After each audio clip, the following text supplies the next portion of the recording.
अध्याय 5 पितृवियोग। यह घटना सन 1843 के शारदीय नवरात्रों की है। उस समय तब गदाधर 8वें वर्ष में प्रविष्ट हो गया था। 8वें वर्ष तक बालक में पर्याप्त सूझबूझ आ जाती है। शैशव तो 4 वर्ष में ही समाप्त हो जाता है और तब बाल्यकाल आरंभ हो जाता है। गदाधर तो वैसे भी समय से आगे चलने वालों में से था। सन 1843 के नवरात्र गदाधर और उसके परिवार के लिए अनिष्टकर सिद्ध हुए। गदाधर के फुफेरे भाई रामचंद्र का उल्लेख हम स्थान स्थान पर कराए। अपने मामा के प्रति रामचंद्र का विशेष भाव था। वे उनकी आर्थिक सहायता भी करते रहते थे और गदाधर के उत्पन्न होने पर उसके दूध पीने के लिए उन्होंने एक दुधारू गाय भी अपने मामा के पास भेजी थी। वहीं रामचंद्र, जो वर्ष भर मेदिनीपुर में रहकर अपनी वकालत करते थे, शारदीय नवरात्रों में अपने पैतृक ग्राम सेलामपुर आ जाते और नवरात्रों की विधि पूर्वक व्रत अनुष्ठान करते। बंगाल में शारदीय नवरात्रों में काली माँ की पूजा का विधान बहुत प्राचीन काल से प्रचलित रहा है।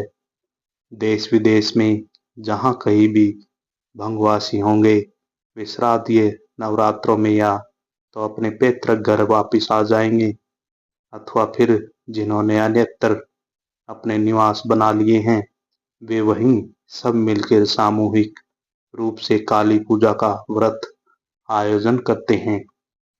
रामचंद्र शारदीय नवरात्रों में अपने मामा को अवश्य निमंत्रित करते थे। मामा की पूजा विधि में भांजे का अटूट विश्वास था। दोनों में परस्पर स्नेह भी अच्छा था। पंडित खुदीराम चटर्जी का प्रतिवर्ष शारदीय नवरात्रों में सेलामपुर जाना निश्चित सा ही था। तदपि प्रतिवर्ष उनको नए निमंत्रण के रूप में नया आग्रह पत्र प्राप्त होता ही था। अब तक खुदीराम की आयु लगभग 38 वर्ष की हो गई थी। शरीर से दुर्बल से लगने लगे थे। इस बार वे अपने पुत्र राम कुमार को भी अपने साथ सेलामपुर ले गए। खुदीराम उधर विकार से पीड़ित थे, तदपि भांजे के निमंत्रण पर जाना आवश्यक था, इसलिए गए और सहायक के रूप में अपने ज्येष्ठ पुत्र को साथ लेते गए। यद्यपि इससे कुछ ही दिन पूर्व वे संग्रहणी रोग से स्वस्थ हो पाए थे। इस बार शरीर ने साथ नहीं दिया। वहां जाने पर खुदीराम पुनः रुग्णशैया पर पड़ गए। उनके भांजे रामचंद्र ने समुचित चिकित्सा की व्यवस्था कर दी, किंतु उनके मामा को किसी प्रकार से कोई लाभ दिखाई नहीं दे रहा था। नवरात्र भी आरंभ हुए। किसी प्रकार अष्टमी की तिथि भी बीत गई, किंतु नवमी के दिन उनका रोग बहुत ही भयंकर रूप लेने लगा। सारी रात जागकर बितानी पड़ी। किसी प्रकार दशमी के दिन प्रतिमा विसर्जन का कार्य संपन्न हुआ।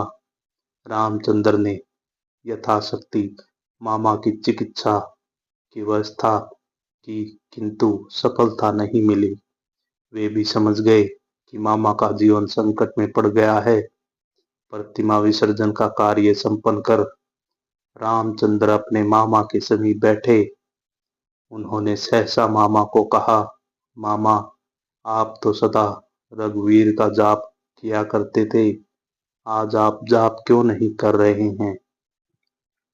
रघुवीर के स्मरण से खुदीराम के शरीर में संपूर्ण होने लगा। अब तक वे अचेत अवस्था में थे। रघुवीर शब्द सुनने से उनमें चेतना वापस आई। उन्होंने कंपित स्वर में कहा, रामचंद्र जी मामा, प्रतिमा विसर्जन कराए? हाँ मामा, कराए। अच्छा, तो मुझे जरा उठाकर एक बार बैठा तो दो। रामचंद्र ने हिमांगनी और रामकुमार की सहायता से अपने मामा को उठाकर बैठा दिया। बैठने पर खुदीराम ने रघुवीर का जाप करना आरंभ किया। उनके मुख से 3 बार ही रघुवीर का नाम निकला कि उनकी गर्दन एक ओर झुक गई। खुदीराम के बड़े पुत्र उनके साथ ही आए थे। कदाचित विधि ने ही ऐसा विधान किया होगा कि इस यात्रा में उनके बड़े पुत्र को ले जाने की खुदीराम के मन में लालसा उठी।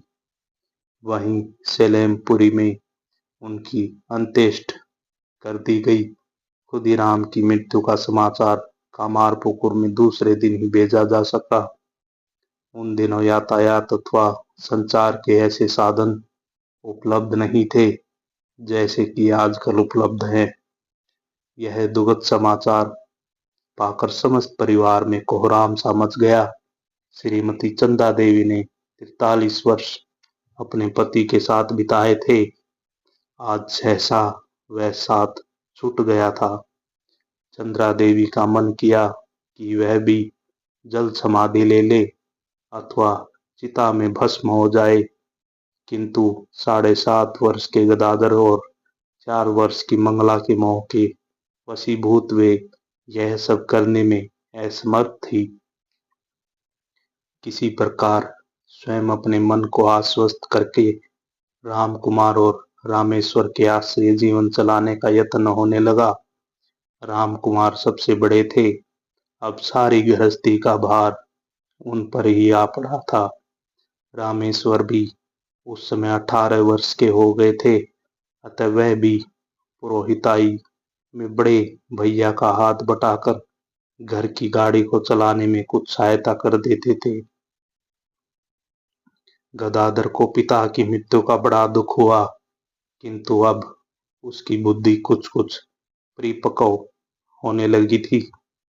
उसने सोचा कि यदि वह अपना मुख उदास रखेगा तो इसका प्रभाव उसकी माता पर पड़ेगा। अतः माता को प्रसन्न रखने के लिए उसको अपना दुखड़ा भूलना पड़ा। दूसरी ओर उसकी माता ने भी यत्न किया कि छोटे बच्चों को पिता के स्नेह का अभाव अनुभव न हो, इसलिए वह उसका विशेष ध्यान रखने लगी। माँ की स्नेह छाया में गदाधर को पिता की मृत्यु का विशेष अभाव नहीं खटका। उस समय भी गदाधर ग्राम की पाठशाला में पढ़ता था। पाठशाला से अतिरिक्त समय में वह खेल कूद किया करता था। उसको इस प्रकार मग्न देखकर सबने यही समझा कि गदाधर को पिता की मृत्यु का अब उतना दुख नहीं रहा है। पढ़ाई के अतिरिक्त समय में गदाधर गांव के समीप ही भूतों के शमशान, माणिकराज की अमराई आदि निर्जन स्थानों में जाकर अपना समय व्यतीत करने लगा था। किंतु उसको इस प्रकार ऐसे निर्जन एवं भय के स्थानों पर अकेला घूमता देखकर किसी को किसी प्रकार की कोई आशंका नहीं होती थी।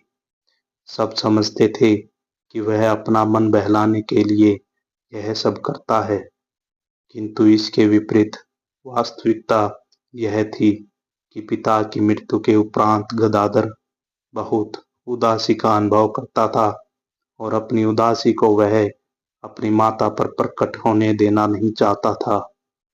यही कारण था कि अब उसका स्वभाव एकांत प्रिय हो गया था। वह तो उसको कभी किसी वस्तु से लगा नहीं, इसलिए शमशान से अधिक एकांत स्थान उसको अन्यत्र कहाँ मिलता। इतना सब होने पर भी अपनी माता के प्रति अब गदाधर का प्रेम और अधिक बढ़ने लगा था। वह यत्न करता कि किसी प्रकार माता का मन न दुखे। वह सदा अपनी माता को प्रसन्न रखने का यत्न तो करता ही था, किंतु उसकी एकांत प्रियता के कारण उसकी माता चिंतित है, यह साधारण सा तथ्य वह नहीं समझ पाता था। हाँ, प्रातःशाएं गदाधर सामान्यतः घर पर ही रहकर पूजा आदि के कार्य में अपनी माता का हाथ बटा दिया करता था।